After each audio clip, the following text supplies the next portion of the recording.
Dragons ഇല്ലാത്ത ഒരു game of throne story നമുക്ക് ചിന്തിക്കാൻ പറ്റുമോ? അതുപോലെ തന്നെ ബിഗ് ഫൈറ്റ് സീക്വൻസ് ഇല്ല, ബിഗ് പൊളിറ്റിക്സ് ഇല്ല. ജസ്റ്റ് ഒരു നൈറ്റും ഒരു പ്രിൻസും തമ്മിലുള്ള ഫ്രണ്ട്ഷിപ്പിന്റെ സ്റ്റോറി വെച്ചുകൊണ്ട് ഒരു സീസൺ മുന്നോട്ട് കൊണ്ടുപോകാൻ പറ്റുമോ? യെസ്, അത് പോസിബിൾ ആണ്. അത് പ്രൂവ് ചെയ്തതാണ് A knight of the seven kingdom എന്ന ഏറ്റവും പുതിയ ഗെയിം ഓഫ് ത്രോൺസിന്റെ പ്രീക്വൽ ആയിട്ടുള്ള സീരീസ്.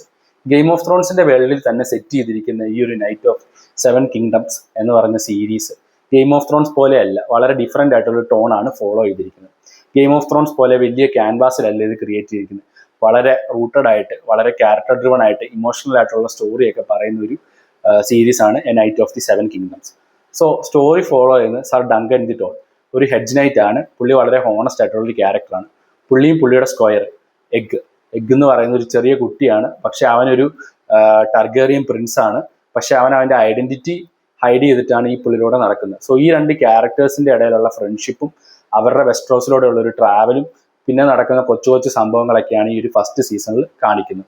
ജോർജ് ആർ മാർട്ടിന്റെ തന്നെ ടെയിൽ ഓഫ് ഡങ്ക് ആൻഡ് എഗ് എന്ന് പറഞ്ഞ ബുക്ക് സീരീസിനെ ബേസ് ചെയ്തിട്ടാണ് ഈ ഒരു സീസൺ ഒരുക്കിയിരിക്കുന്നത്. പർട്ടിക്കുലർലി അതിന്റെ ഫസ്റ്റ് ബുക്കായിട്ടുള്ള എ ഹെഡ്ജ് നൈറ്റ് എന്ന് പറഞ്ഞ ബുക്കിനെ ബേസ് ചെയ്തിട്ടാണ് ഈ ഒരു സീസൺ ഒരുക്കിയിരിക്കുന്നത്.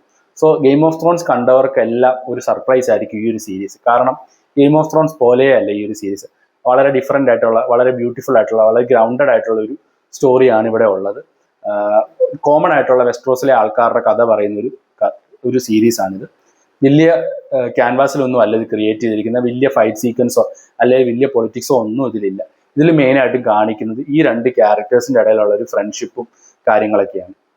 സോ സീസൺ 1 ഫിനാലെ എപ്പിസോഡ് ഇന്നാണ് റിലീസ് ആയിട്ടുള്ളത്. അതിൻ്റെ പേര് ദ മോറോ, എപ്പിസോഡ് 6.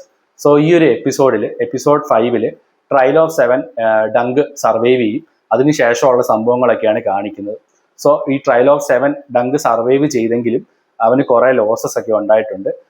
അതിൽ പ്രധാനമാണ് ബെയ്ലോർ ടർഗേറിയൻ എന്ന് പറഞ്ഞ പുള്ളി മരിച്ചു പോകുന്നുണ്ട്. സോ അതിൽ അവന് നല്ല കുറ്റബോധമുണ്ട്. എന്തുകൊണ്ട് അവൻ മരിച്ചില്ല, പുള്ളി എന്തുകൊണ്ട് മരിച്ചു, അങ്ങനെയുള്ള ഒരു കുറ്റബോധമൊക്കെ ഈ ഡങ്കൻ എന്ന് പറഞ്ഞ ക്യാരക്ടറിനുണ്ട്. സോ അവൻ ഇമോഷണലി വളരെ ഡൗൺ ആണ്. ശേഷം ബേലോറിന്റെ ഫ്യൂണറലിന് അവൻ പോകുന്നുണ്ട്. അവിടെ വെച്ച് ബേലോറിന്റെ മകനെ കാണുന്നു.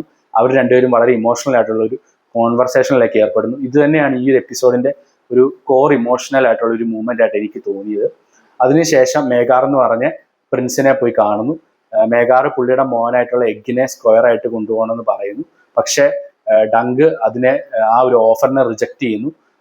ശേഷം ഡങ്ക് ഇത് അക്സെപ്റ്റ് ചെയ്യുന്നുണ്ട്. പക്ഷെ പുള്ളി ഒരു കണ്ടീഷൻ വെക്കുന്നുണ്ട്. എഗ്ഗ് വരാം, പക്ഷേ എഗ്ഗ് ഒരു പ്രിൻസ് ആയിട്ടല്ല, പകരം പുള്ളിയുടെ സ്ക്വയർ ആയിട്ട് തന്നെ വരണമെന്നാണ് പറയുന്നത്. ഡങ്കിന് ഒരു ഹെഡ്ജ് നൈറ്റ് ആയിട്ട് ഇങ്ങനെ വാണ്ടർ ചെയ്ത് നടക്കണമെന്നാണ് പുള്ളിയുടെ ആഗ്രഹം.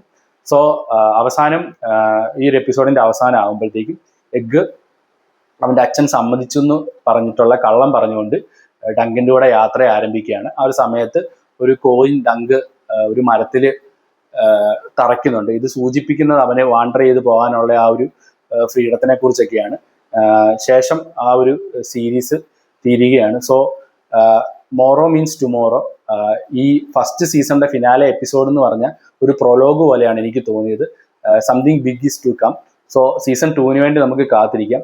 സീസൺ 1 ഇതുവരെയായിട്ട് കണ്ടിട്ടില്ലാത്തവർ തീർച്ചയായിട്ടും കാണുക. വളരെ ബ്യൂട്ടിഫുൾ ആയിട്ടുള്ള സ്റ്റോറിയാണ്. നമുക്ക് പെട്ടെന്ന് കണ്ടു തീർക്കാം.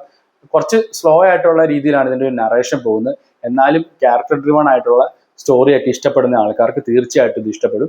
ഈവൻ ദോ നിങ്ങൾ ഗെയിം ഓഫ് ത്രോൺസോ അല്ലെങ്കിൽ ഹൗസ് ഓഫ് ഡ്രാഗൺസോ ഒന്നും കണ്ടിട്ടില്ലെങ്കിലും നിങ്ങൾക്ക് ഈ ഒരു സീരീസ് കാണാമെന്നാണ് എനിക്ക് തോന്നിയത്. ഒരു സ്റ്റാൻഡ് അലോൺ ആയിട്ട് തന്നെയാണ് ഈ ഒരു സീരീസ് അവർ ട്രീറ്റ് ചെയ്തിരിക്കുന്നത്. സോ ഇത് ഹോട്ട്സ്റ്റാറിലാണ് സ്ട്രീം ചെയ്യുന്നത്. സോ തീർച്ചയായിട്ടും കണ്ടു നോക്കുക.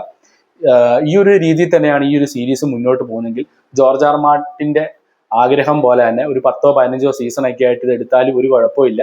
നല്ല രീതിയിൽ തന്നെ ഇത് ഹിറ്റ് ആകും.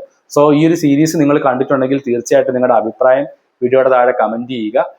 കൂടാതെ ഈ ഒരു റിവ്യൂ ഇഷ്ടപ്പെട്ടെങ്കിൽ നിങ്ങളുടെ ഫ്രണ്ട്സിനും ഫാമിലിക്കും ഷെയർ ചെയ്യുക. കൂടുതൽ വീഡിയോസിനായി ചാനൽ സബ്സ്ക്രൈബ് ചെയ്യുക. നെക്സ്റ്റ് വീഡിയോയിൽ കാണുന്നവരെ ബൈ.